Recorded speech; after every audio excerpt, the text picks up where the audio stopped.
Hey guys, welcome to my YouTube channel. So कैसे हो आप सब लोग? आई होप सो आप सब लोग अच्छे होंगे। तो स्वागत है आपका हाउसवाइफ की दुनिया में। तो अभी आपको पता है कि श्रावण चल रहा है और मंदिर भी जाना चाहिए। तो मैं सुबह उठी 6 बजे। 6 बजे उठने के बाद मैंने लक्ष्य को रेडी किया स्कूल के लिए, उसके लिए टिफ़िन बनाया। उसके बाद मैंने घर की झाड़ू निकाली, पोछा लगाया और फिर नहा के और अभी जा रही हूँ मैं मंदिर। सो अभी मैंने काफ़ी टाइम से ब्लॉग नहीं बनाया है, तो मैं सोच रही हूँ कि अब मैं डेली ब्लॉग अपलोड करूँ। तो रोज़ मेरे नए-नए व्लॉग आएँगे और फ़िलहाल अभी के लिए मैं आपको लेके चलती हूँ मंदिर, जहाँ यहीं पे है ठाकुर जी का मंदिर है और ठाकुर जी के मंदिर में ही शिवलिंग है, भगवान भोलेनाथ का भी मंदिर साथ में ही है। तो आपको मैं अभी वहाँ पे लेके चलती हूँ। अभी मैं जा रही हूँ मंदिर। तो केतली में मैंने लिया है पानी और एक कलश, और इस थैले में है भगवान शिव जी को चढ़ाने के लिए बाती, दीपक, वो सब कुछ। तो अभी यहाँ पे मेरे सामने जो पड़ोसी हैं उनके घर पे ये कनेर के फूल लगे हुए हैं। तो ये कनेर के फूल मैंने तोड़े। फिर मैंने देखा यहाँ पे दो औरतें चुगली कर रही है फिर मंदिर में आ गई। ये है ठाकुर जी का मंदिर। और फिर यहाँ पे बाहर जो शिवलिंग होती है वहाँ पे भी मैंने जल चढ़ाया। तो फिर ये अंदर आ गई मैं। अंदर आने के बाद ये है कृष्ण भगवान, राधा रानी। और फिर ये यहाँ पे आरती और गीता का सार सब कुछ यहाँ पे लिखा हुआ है। सो पढ़ने में बहुत ही अच्छा लगता है। मैं लगभग ये पढ़ के ही फिर घर पे आती हूँ। वैसे भोलेनाथ के मंदिर में रोज़ आना चाहिए। रोज़ आने से मन की भी शांति होती है और सच बताऊँ तो मुझे तो बहुत अच्छा लगता है। भगवान शिव जी के मंदिर में रोज़ आना चाहिए, जल चढ़ाना चाहिए। और अभी तो श्रावण चल रहा है तो मंदिर तो रोज़ ही आना चाहिए। फिर मैंने भगवान भोलेनाथ की पूजा की, उनको दीपक लगाया, कपूर की आरती की। फिर मैं घर से जो रुद्राक्ष लेके आई थी, पानी में मैं रुद्राक्ष रखती हूँ। जब भोलेनाथ के मंदिर में जल चढ़ाने के लिए लेके आती हूँ तो उसमें रुद्राक्ष रखती हूँ। फिर ठाकुर जी के मंदिर, फिर ये है हमारे कृष्ण भगवान और राधा रानी जी और हमारे ठाकुर जी। फिर मैंने तिलक लगाया। तिलक लगाने के बाद मैंने चरणामृत लिया। चरणामृत कोई देने वाला हो तो दोनों हाथों से लेना चाहिए, अगर कोई ना हो तो अपने पल्लू से ले लेना चाहिए। फिर मैंने चरणामृत लिया और फिर मैंने परिक्रमा लगाई। तो ठाकुर जी की 5 भी लगती है परिक्रमा, 7 भी लगती है, तो मैंने तो 5 ही लगाई।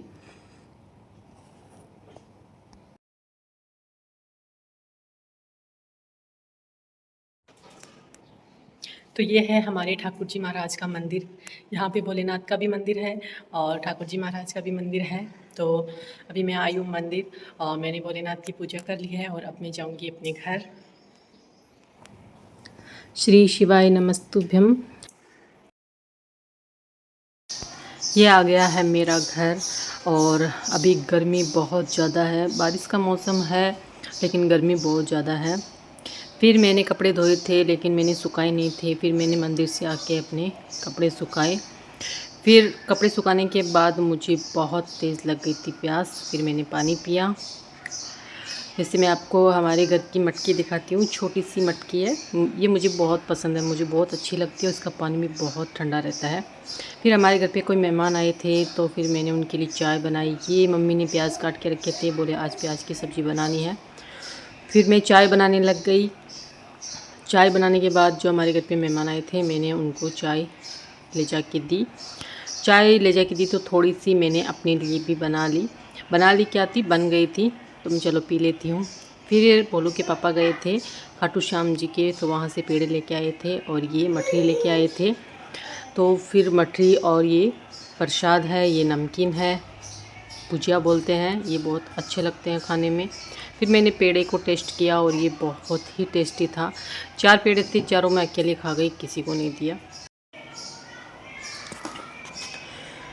फिर मैं चलो सब्ज़ी बनाते हैं। तो प्याज टमाटर मैंने कट किया। प्याज टमाटर कट करने के बाद मैंने सब्ज़ी, फिर मम्मी ने जो ये प्याज काटे थे ये बहुत ही मोटा मोटा प्याज था, ये बारीक नहीं था।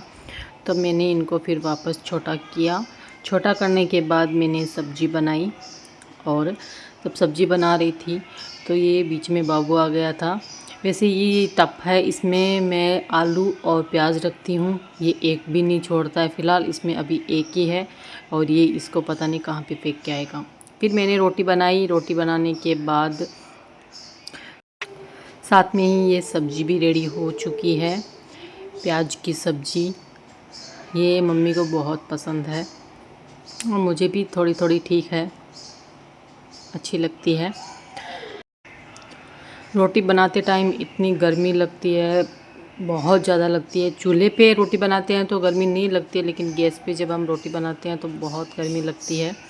लेकिन इतनी गर्मी में तो चूल्हा भी मेरे को बिल्कुल पसंद नहीं है, ना मेरे को गैस पसंद है। भी मेरे को खाना बनाना ही पसंद नहीं है, सच बताऊँ तो। इतनी गर्मी में तो बिल्कुल भी नहीं है। सर्दी में तो फिर भी चलो काम चल जाता है, बना लेते हैं, लेकिन क्या करें रोटी तो बनाना पड़ेगा ही। रोटी बनाएंगे नहीं तो खाएंगे क्या। पूरा पसीना पसीना आ रखा है, बहुत गर्मी लगती है रसोई में।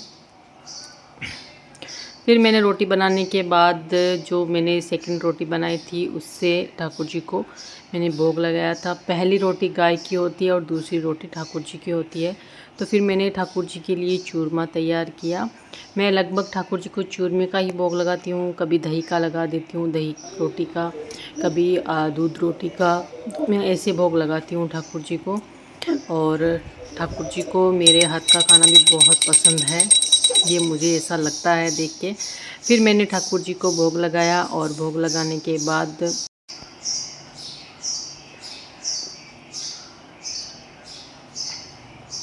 फिर मैंने ठाकुर जी को अपने हाथों से खाना खिलाया। और ठाकुर जी को खाना खिलाने के बाद मैंने देखा कि ये मंदिर में मेरा इंतज़ार कर रहा था कि कब ठाकुर जी को भोग लगाए और उसके बाद मेरे को भोग लगाए। तो ये मेरे पीछे पीछे घूम रहा है कि मेरे को भी खाना खिला दो, भूख लगी है। तो ये मेरे पीछे पीछे आ रहा है। तो दोस्तों, आपको मेरा ये आज का ब्लॉग कैसा लगा ये मुझे कमेंट में ज़रूर बताना और मेरे चैनल को सब्सक्राइब करना। सो अभी के लिए बाय, नेक्स्ट वीडियो में मिलते हैं। तो ईशांत भी कब से बाय बाय बोल रहा है।